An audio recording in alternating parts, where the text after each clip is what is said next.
Kahalau Yahweh Ba'ashem, Yahweh Shai, Ba'ashem, Rekakadash, Kwan Jasharala, greetings to the hopeful elects, and to all the families of the 12 tribes of Israelites, striving to be part of the one-third remnant.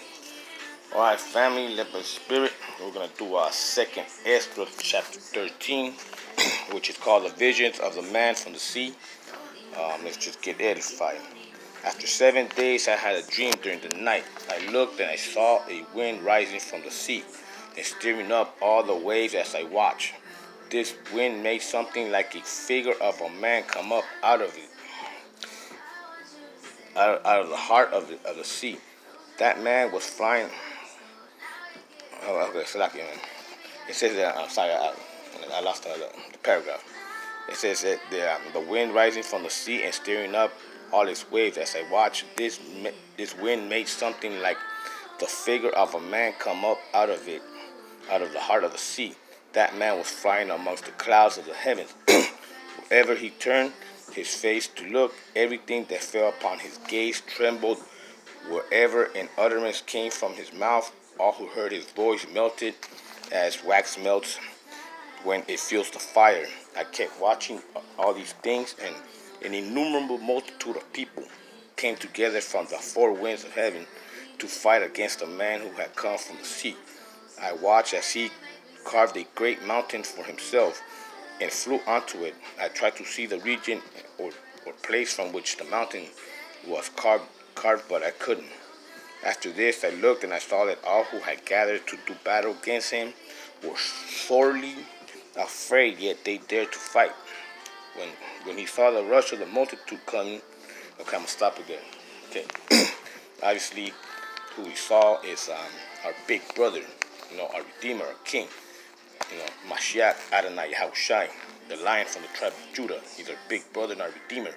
And when he said that he came from the midst of the sea, from the firmament, from the waters to separate the water from above, and when he said that that he carved himself a mountain, he's talking about Mount Zion, the mothership, the massive one, where the whole world's gonna see it, And the multitude that came to fight him, that's Esau, devil ass, the heathens, and pretty much all the militaries of all nations, And yeah, they're going to be scared, man, but they're going to dare to try. Okay, then I say here, let's proceed. So I saw the rush of the multitude coming. he didn't raise his hand or hold a spear or any weapons of war. Rather, I saw something like a wave of fire shoot forth from his mouth, and a breath of fire shoot forth from his mouth, and a breath of flame from his lips, and a storm of sparks from his tongue. All these things, the wave of fire, the breath of flame, and the mighty storm mixed together and fell upon the crowd that was rushing forward, prepared to fight. It burned them all up so that suddenly nothing was seen of the innumerable mob except the dust of ashes and the smell of smoke. I saw this and was amazed. After these things, I saw the same man coming down from the mountain and calling to himself another crowd, a peaceful one. Many people came to him. Some were rejoicing and some were sad. Some were even tied up, while some were bringing other people as an offering. Okay, I'm going to stop it right there. All right, man. It's going to be a first round knockout, man. Our big brother, Mashiach Yahushua, he's going to knock these fuckers out in the first round, disintegrating. That second multitude, man, is a judgment, The one-third remnant, they're going to be happy. Some people are going to be sad because, and then it says here that others are bringing others as an offering. That's the good people, the Edomite and the heathens, going into captivity. Now, now it says here also that that some people will be crying. That's the people that know that they're not part of the covenant. Okay.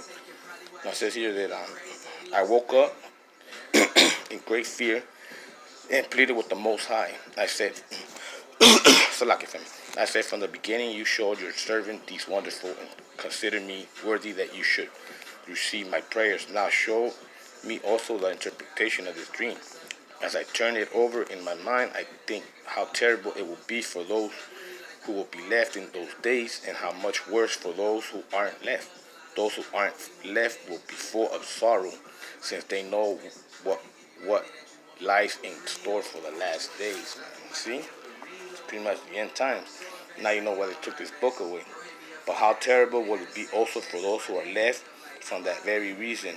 They will see great dangers, and there will be many kinds of distress as as has been shown in these visions. Yet it is better to encounter these things, even incurring danger, than to pass from the world like a cloud and not see what happens at the end. He answered me, I will tell you the interpretation. Now they're going to interpret the vision to Ezra of the dream, as well as I will explain to you the things you spoke about. As to what you said about those who are left, this is the interpretation.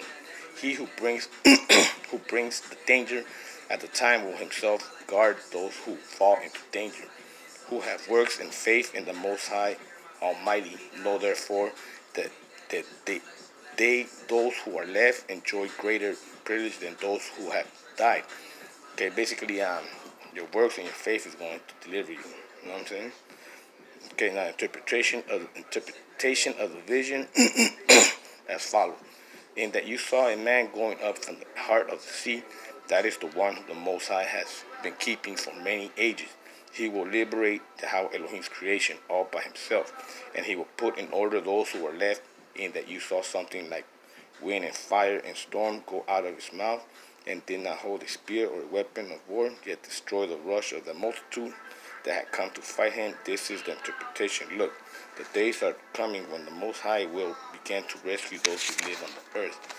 Those who are on the earth, those who live on the earth, will go out of their minds. They will plan to wage war against each other, city against city, place against place, nation against nation, and kingdom against kingdom. When these things happen, and the signs that I showed you before take place, then my son, Yahushua Mashiach, will be revealed, whom you saw as a man rising up. When all the nations hear his voice, then each one will leave its own region and will leave off the wars they were waging against each other, and an innumerable mob will be gathered together, as you saw, wanting to come and fight against him, which is the Most High.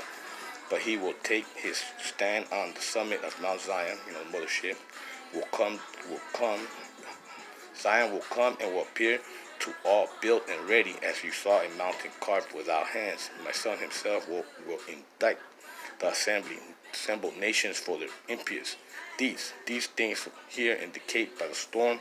He will scold them for their evil plans and reveal the torments with which they are about to be tortured. These things correspond to the flame. He will destroy them without effort by the law which was indicated by the fire. As to the fact that you saw him collecting to himself another peaceful multitude, these are the 10 tribes that were taken captive from the land in the days of the king Josiah, who King Shalmaneser of Assyria took across the river as captives. I'm stopping there. Basically, he's going to restore the nation, and that's what he's talking about. And 10 tribes, 10 lost tribes of Israel, man. They were taken into another land, but but they made this plan for themselves that would leave the multitudes of the nations and go into a more remote region, that's the Americas, where the human race had never been. They would be able to observe the customs which they hadn't kept in their own region. They went in through the narrow passes of the Euphrates River. Then the Most High gave them signs and stopped the flow of the river until they had passed. They made long journeys through the region for years and years. That region is called Asareth. They lived there until the last time, and now they begin again to return. The Most High will once again stop the flow of the river so they can cross there. People make up the multitude gathered in peace, along with those who are left of your people who are found within the holy boundaries. Then there he began to destroy the multitude of the nations that are gathered. He will protect the people whom he has survived. Then he will show them many more signs. I said, Supreme Lord, show me why is a man rising up from the heart of the sea. And basically, he's going to restore, one-third remnant, and destroy the other multitudes and put people in captivity. He said to me, just as no one can seek out or know what's in the depths of the sea, so no one on earth can see my son or those who are with him, except in that time when his day has come. This is the interpretation of the realm that you saw, which has enlightened you. Alone of all people, you have abandoned your own affairs and occupied yourself with mine, and you have sought out my law. You have given your life to wisdom, and you have called understanding your mother. Because of this, I have shown you these things, for you have a reward with the Most High. After 3 days, I will tell you more and explain to you why wait, wait, wonderful and powerful things. And I went out from the time to a large field, glorifying and praising the Most High for the wonders He performed over time, and because He governs times and all the things about it. And it's in this time, I stayed there 3 days, waiting as they had instructed me. Okay, that's the end of the chapter, man. Basically, pretty much telling you that, Yahweh Shai is going to come, kick some ass, what I'm saying, redeem the earth, redeem his people, and put everything in order, man. That's what's pretty much saying, man.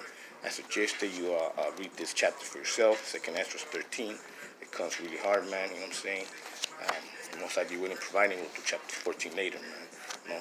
That I'm say, Kahala, Yahweh, Bashim, Yahweh Shai, Barakatam Akiams, you know what I'm saying? Glorified be the Rakaka Dash family.